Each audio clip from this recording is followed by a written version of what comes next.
Et yo, c'est Mike, bienvenue sur l'avis de Mike, l'émission où je vous donne mon avis même si vous ne me l'avez pas demandé. Aujourd'hui, on va parler d'un nouveau film qui vient de sortir, c'est The Woman King.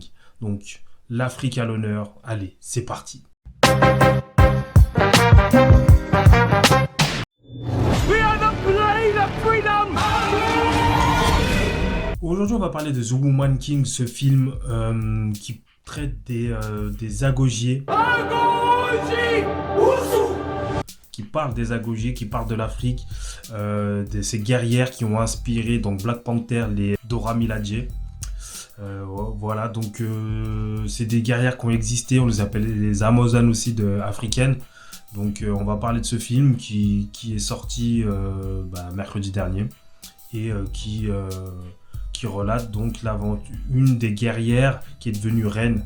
Donc on va sans spoiler, The Woman King, de toute façon tout est dit dans le titre de la vidéo, enfin de le titre du film plutôt. On va faire une partie spoiler, une partie sans spoiler, donc on commence bien sûr par la partie sans spoiler. Allez, c'est parti. They do not know an evil is coming. Donc, les agogiers, avec un casting, Viola Davis, avec Toussam Bedou, une actrice qu'on a vue dans The Underground Railroad. Je sais pas si je prononce bien avec mon accent rienquin, mais un peu français, un peu du quartier. Donc bref, c'est pas grave. Donc c'est une série en plus qui est pas mal, que j'ai vue. Donc elle tient le premier rôle qui est une série sur l'esclavage, qui est sortie je crois l'année dernière, qui a pas fait beaucoup de bruit, mais qui a gagné l'Emmy Award, je crois, de la meilleure série, mini-série. Donc c'est une mini-série. Donc je vous invite à aller regarder, et puis peut-être qu'un jour je ferai une vidéo sur ça, mais bon, malheureusement c'est pas une série qui a fait beaucoup parler, mais c'est une série de qualité, un petit peu basée sur des faits réels, mais un peu fantasmée. Mais voilà, c'est dur, hein, comme d'habitude sur les séries sur l'esclavage. Mais voilà, elle joue le premier rôle et elle joue super bien, donc j'étais content de la revoir ici. C'est une actrice sud-africaine, voilà, qui fait son petit bout de chemin, hein. Donc elle a commencé dans cette série-là, elle est jeune, mais franchement, elle a fait du bon boulot. Donc voilà, donc alors qu'est-ce qu'on peut dire de The Woman King sans trop spoiler? Donc comme je l'ai dit, c'est les histoires des agogiers. Donc c'est un film centré sur l'Afrique, donc c'est bien, c'est un film qui parle, un point positif, c'est un film qui parle de l'Afrique de manière positive. C'est-à-dire que voilà, souvent les films sur l'Afrique de cette époque-là, c'est pour souligner l'esclavage. Et voilà, on passe pour des victimes, on s'est fait vendre par d'autres Africains, les colons, les Français c'est les méchants, ou enfin les Français ou les Portugais ou les Espagnols, ou peu importe qui a un truc, les Blancs entre guillemets. Et souvent le noir là, il fait pitié, il se fait tirer de son village, et puis on voit tout son tracé de l'esclavage. Donc là, déjà, c'est un autre aspect de cette histoire qu'on voit, de l'histoire africaine qui ne se résume pas justement à l'esclavage, l'histoire africaine qui ne se résume pas au colonialisme, mais il y a eu des rois, des empereurs, des empires, il y a l'empire malien à une certaine époque, je crois au 8e siècle, je dis peut-être des bêtises, hein, mais voilà, et qui à un moment donné, je crois qu'il y a un des rois maliens était le plus riche du monde, c'était un des gars les plus riches du monde, il y avait des universités, voilà, il y a d'autres histoires à exploiter, en fait, c'est ça que je veux dire. Il y a Shaka Zulu, bon ça a déjà été fait en film, qui a résisté aussi, donc il faut savoir que l'esclavage, ça n'avait pas été une partie de plaisir. Voilà, il y a eu des guerres, il y a eu de la résistance, il y a des contrées qui ne se sont pas fait coloniser, qui ont résisté aux colons. Voilà, il y a eu des reines aussi, donc il y a l'histoire même féminine est importante en Afrique. Il y a eu des reines voilà, qui ont résisté, donc des figures voilà, africaines. Donc l'histoire africaine ne se résume pas à ça. Voilà. Puis il y a l'Égypte, une bonne partie de l'Égypte et des pharaons étaient noirs, donc voilà. Voilà, c'est assez peu, c'est une histoire qui est un peu sous-exploitée au cinéma, surtout le cinéma américain. Mais voilà, là c'était un point intéressant, c'était de donner une vision qu'on n'avait jamais vue, une vision moderne, en plus féministe, de l'Afrique, de montrer que voilà, il y avait ces guerrières. Donc bon, après ils arrivent un petit peu avec Black Panther et ils vont souffrir de la comparaison avec les Dora Milaje. Même si les Dora Milaje étaient une référence, c'était un hommage rendu aux guerrières ou à ces femmes-là, quoi. Donc c'était aux agogiers. Donc c'est, mais voilà. Le problème, c'est qu'il sort après Black Panther, donc qui va souffrir de la comparaison. Alors même si voilà, dans Black Panther c'est fantasmé, dans Black Panther c'est voilà, c'est du Marvel, Mais voilà, ça va quand même souffrir de la comparaison, d'autant plus que Black Panther 2 sort au mois de novembre. Donc il vient peut-être un peu trop tard ce film là, dommage. En tout cas le projet.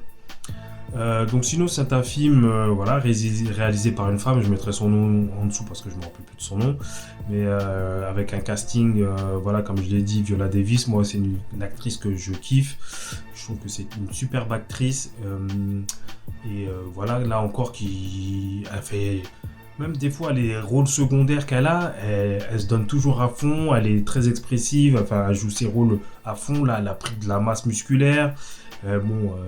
Voilà, elle est plus jeune, hein, elle est plus toute jeune, elle a fait les chorégraphies de combat, etc. Donc voilà. Après, ce que je vais reprocher, moi je l'ai vu en version française, il faudrait que je revoie un petit peu ce film en VO sous-titré, parce que là, en version française, bah, les doublages français ne rendent pas forcément hommage au talent de Viola Davis. Là, je trouve qu'on ne retrouve pas l'intention et l'intensité de Viola Davis dans certaines scènes. Donc voilà, non, elle joue très très bien. Les actrices secondaires sont pas mal, comme celle que j'ai dit qui joue dans The Crown Railroad, qui joue pas mal non plus. Voilà, après il y a le rôle masculin du roi Gezo. Je sais plus comment il s'appelle le roi, mais on l'a déjà vu aussi, donc ouais, ça va. Moi, alors pour vous dire à mon avis, je suis un peu déçu par le film, voilà. J'en entendais pas mal, je me disais ça, c'est enfin un film sur l'Afrique, enfin un film qui va nous donner un petit peu de frisson, une autre image de l'Afrique, une autre image des femmes africaines. Mais voilà, ça reste un film d'action avec un scénario cousu de fil blanc. Il n'y a pas de surprise, les scènes d'action sont pas nazes, mais elles sont pas ouf. Les scènes de combat, les chorégraphies sont moyennes, donc c'est voilà. Je m'attendais à mieux et en fait ça traite plein de sujets. Ça traite donc du féminisme, du rôle de la femme dans ces communautés-là. Il y a le viol qui est évoqué, il y a donc forcément l'esclavage. Voilà, il y a plein de thèmes qui sont abordés, mais ils sont juste effleurés. En fait, il n'y en a aucun d'eux qui est traité vraiment à fond. Donc c'est ni un film sur l'esclavage, ni un film sur le féminisme, on va dire. C'est des héroïnes, c'est des femmes, elles doivent se montrer, mais en fait elles sont déjà respectées dans le film en fait. Our scars are our pride. They tell our story of how we were strong. La plupart du temps. Elles sont déjà bien respectées, les personnages sont bien respectés, donc c'est pas un combat pour les femmes pour se faire respecter ou pour gagner leur place, elles ont déjà une place particulière dans cette société-là.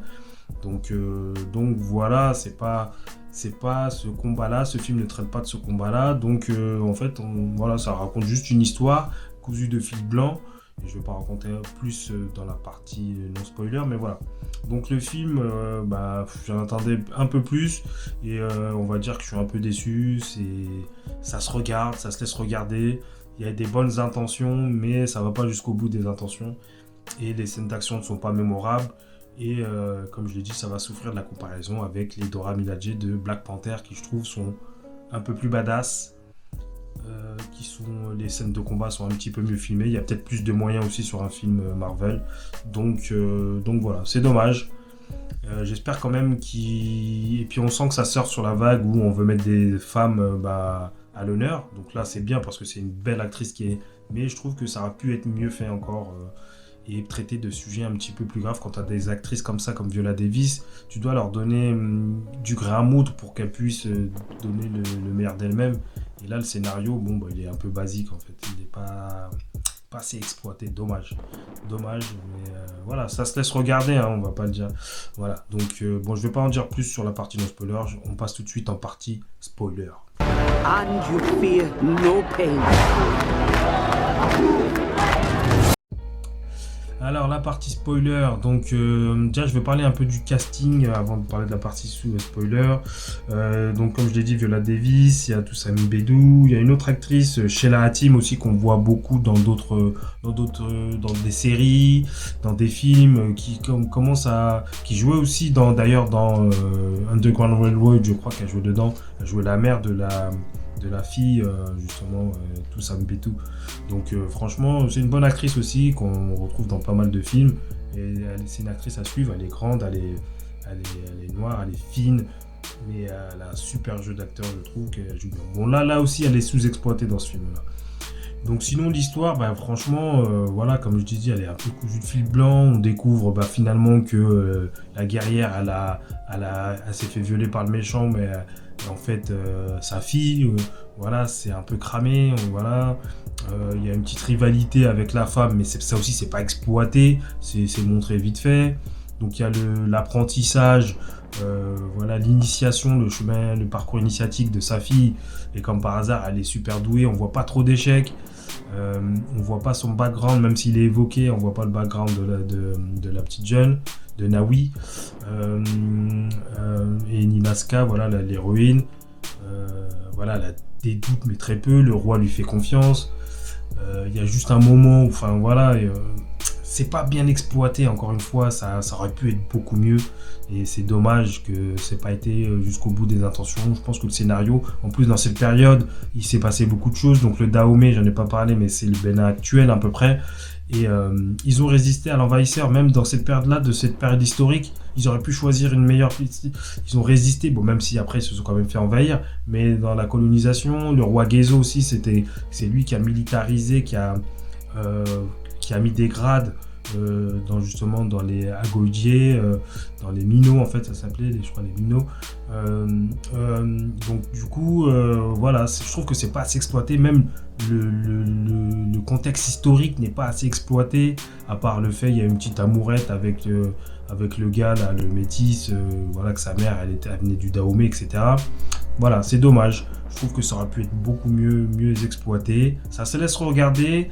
J'espère que Hollywood va continuer à explorer les histoires africaines, parce qu'il y en a beaucoup qui peuvent être exploitées pour faire des bons films, pour faire connaître l'histoire africaine, parce qu'il y a vraiment des choses à faire, des personnages importants, des guerres qui ont été menées, des résistances, ou des royaumes, ou des empires qui ont été africains, qui ont existé, ne serait-ce qu'en Égypte, mais même ailleurs, au Mali, en Éthiopie, comment ça s'appelle, en Érythrée, etc., etc. Il y a plein de coins en Afrique du Sud, etc. Et donc il y a plein de choses à exploiter. J'espère que le cinéma va les exploiter mieux. Et puis parce que le contexte historique, voilà, il y a peut-être, il n'y a pas de, même s'ils se sont basés sur des faits réels, mais on voit qu'il y a des choses qui, voilà, c'est vraiment de la fiction, quoi. C'est vraiment de la fiction. Et c'est dommage, il y a vraiment des choses à exploiter sur cette histoire africaine, cette période-là, pour montrer aussi autre chose de l'Afrique que l'esclavagisme. Il y a aussi la résistance, il y a les combats, il y a... Ok, désolé, ça a coupé. Donc je disais, voilà, ils auraient pu faire plein de choses avec cette mythologie, avec cette histoire africaine, avec cette histoire même du Dahomey, avec ces gardes du corps du roi. Donc il y avait plein de choses à faire. Et hélas, voilà, ils ont mal exploité ça, comme je l'ai dit auparavant. Donc voilà, moi c'est tout ce que je pouvais dire sur ce film-là, que j'ai été voir. Il y a quand même une belle performance d'actrice, une réalisation assez lisse. Voilà, c'est vrai que dans les standards d'aujourd'hui, voilà, on attendait plus en termes d'action, en termes d'histoire, en termes de scénario, en termes de mise en scène. Voilà, il n'y a peut-être pas assez de budget, il n'y a pas eu assez de budget. Voilà, il suffit pas d'avoir une idée originale, parce que l'idée reste originale. Et il faut aussi bien l'exploiter et la mener à bien. Et là, c'est ce qui n'a pas été fait, à mon sens. C'est dommage. Ça a été un peu écrasé par la machine hollywoodienne. On va faire un film hollywoodien sur quelque chose d'un petit peu exotique. Mais ça reste hollywoodien, quoi, du déjà vu. Il n'y a pas de surprise, il n'y a pas de choses qui te prend au trip sur cette histoire qui aurait pu aboutir ou déboucher sur quelque chose de plus fort et de plus profond. Donc voilà, c'est dommage, mais ça reste un film qui se regarde, une histoire qui est assez méconnue et voilà, c'est tout ce que je pouvais dire sur ce film. The Woman King avec Viola Davis. Voilà, c'est tout. C'était pour la vie de Mike. D'ailleurs, je tenais à dire que la chaîne s'appelle La vie de Mike parce que c'est mon avis. c'est mon opinion, c'est pas une vérité, c'est subjectif, c'est mon ressenti. J'essaye d'argumenter à chaque fois. Donc forcément, il y aura des gens qui sont pas d'accord. Puis si vous n'êtes pas content, c'est la même. C'est chacun son opinion. Ça veut pas dire que moi j'ai raison ou que vous avez tort ou l'inverse. C'est juste qu'on a des opinions différentes, mais j'essaye d'avoir une vision un peu plus large ou avec des arguments que vous n'avez peut-être pas ou des éléments, un angle d'approche peut-être différent. Voilà. Donc voilà, après, voilà, le but c'est pas de vous faire entendre raison absolument et de me faire entendre raison à chaque fois que je dis quelque chose. Comme je dis, la chaîne c'est l'avis de Mike, c'est mon avis, c'est subjectif et ça n'engage que moi. Sur ce, ciao.